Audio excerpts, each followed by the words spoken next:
Hola oyentes de Radio Sefarad, volvemos a encontrarnos con Ricardo López Gotig en su sección Las edades del totalitarismo. ¿Qué tal, Ricardo?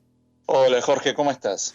Bueno, ya a esta altura se podría decir casi como la letra de un tango, el totalitarismo no tiene edad. Se sigue produciendo y multiplicando sus efectos incluso después de aparentes derrotas totales como fue el final de la Segunda Guerra Mundial. Hablamos de cómo en la Unión Soviética todavía el efecto totalitario no solamente que se queda, sino que se refuerza de alguna manera con la figura de Stalin, etcétera, y que, como vamos a ver hoy, esto no es el único sitio en el mundo donde todavía hay estos rebrotes de discriminación, falta de tolerancia, falta de libertades. Hoy nos vamos a desplazar a un punto muy lejano de esa Europa en conflicto, a la punta sur del continente africano, ¿no? Así es, hoy vamos a ver el establecimiento legal del apartheid en Sudáfrica. Esto nos va a parecer raro, pero aun cuando la Alemania nazi fue derrotada en la Segunda Guerra y todo su cuerpo de ideas sobre el racismo y el determinismo genético deberían haber sido derrotadas también.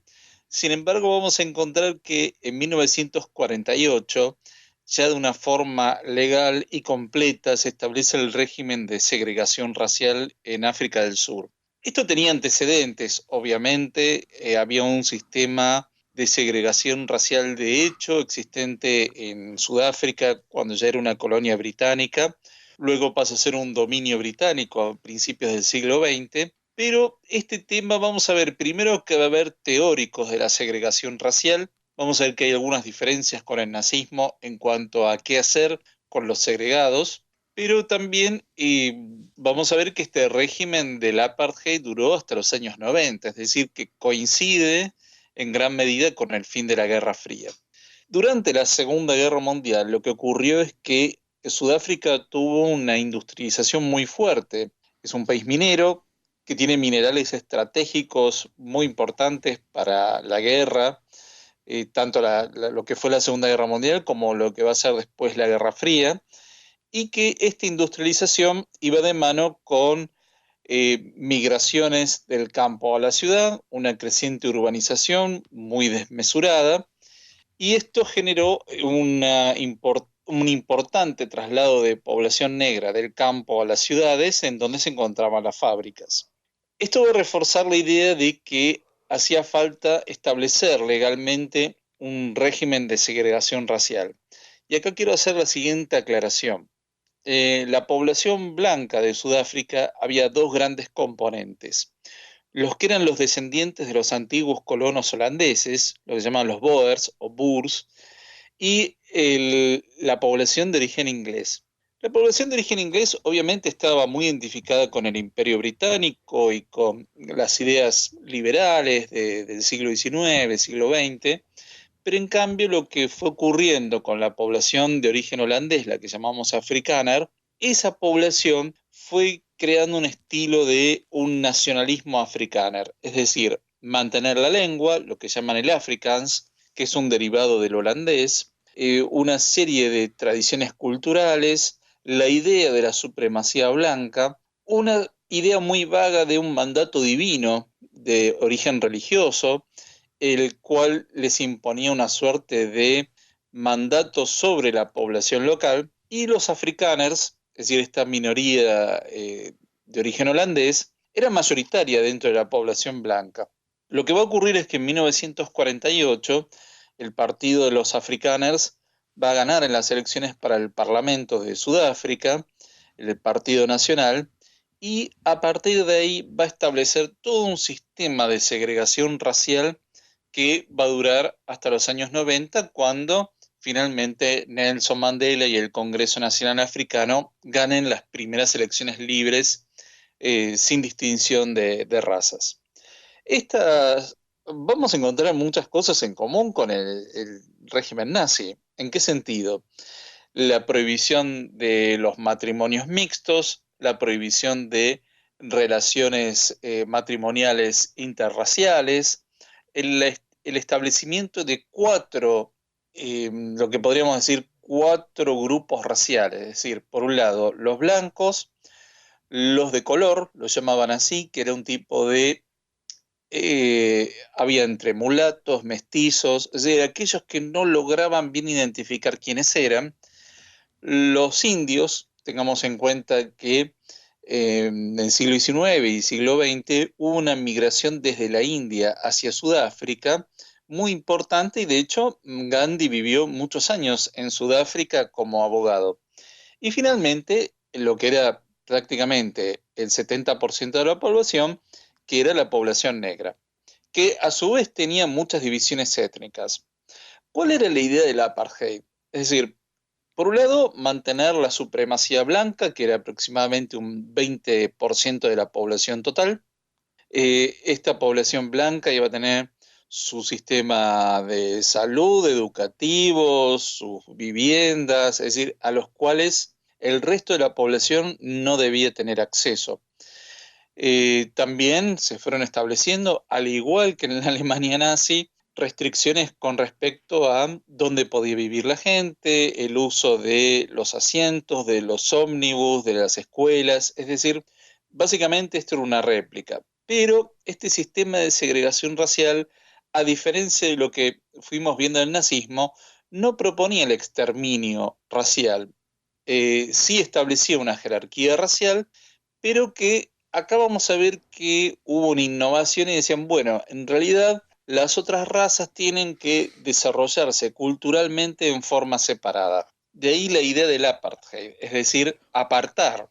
Entonces lo que se buscaba era recolocar a la población negra que vivía en los suburbios o en propiedades, digamos, agrícolas, reubicarlas en lo que llamaban los bantustanes. Estos eran una especie de reservas en las cuales estos grupos étnicos, por ejemplo los zulúes, los xhosas, iban a poder desarrollar su propia cultura con su propio sistema educativo y de salud en forma separada, como si fueran países dentro de Sudáfrica. Esto entonces lo que hacía es que prácticamente no hubiera contacto, esa era la idea, aunque la idea de la segregación total nunca se aplicó.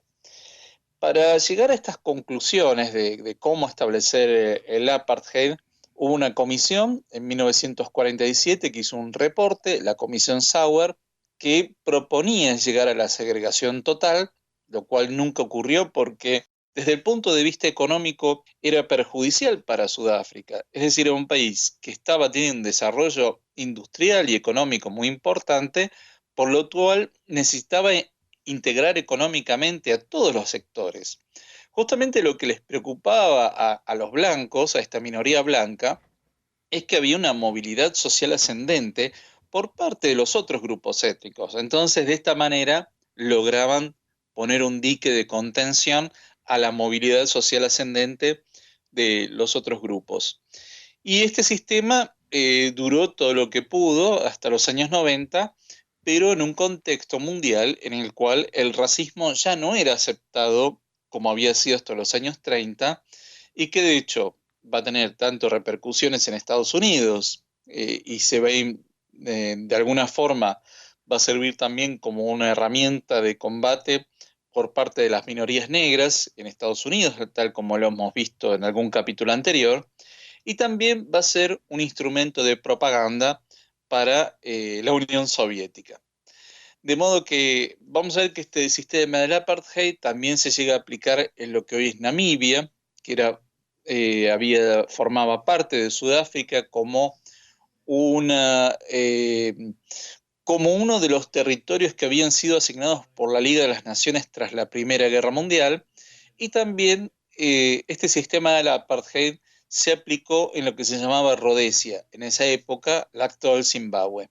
Acá lo interesante es ver que desde la perspectiva europea ya la idea de establecer un sistema racial en el cual se tenían las ideas del darwinismo social y la eugenesia era muy difícil de sostener en un contexto en el cual había ocurrido la Shoah, había habido genocidios de carácter étnico, entonces se convierte en una pieza muy difícil de sostener en el mundo con el correr de los años.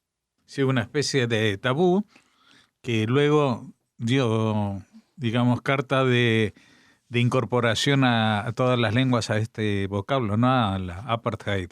Hoy en día es un sustantivo que sirve en muchos idiomas para comunicar esta situación de separación y segregación racial, ¿no? Me imagino que eso también tendría impacto en esta mujer, Rosa Parks, cuando se negó a ceder el asiento en el autobús en aquellos famosos años 50, a los que seguramente llegaremos. Exactamente, exactamente. Y porque además lo que va a ocurrir es que se va a convertir también en instrumento de propaganda de la Unión Soviética, lo cual dejaba muy incómodo al Occidente porque en el contexto de la Guerra Fría no había grises, o sea, estaba de un lado o del otro. Y Sudáfrica era un gran proveedor de minerales estratégicos para el bloque occidental, entonces no se quería hablar mucho del tema del apartheid por lo que proveía. De hecho, vamos a ver más adelante que cuando Sájarov estuvo preso, estuvo detenido tantos años, lo que decía el régimen del apartheid sudafricano es, bueno, cuando liberen a Sájarov, vamos a liberar a Mandela. Lo cierto es que Sájarov salió mucho antes que Mandela de prisión. Uh-huh.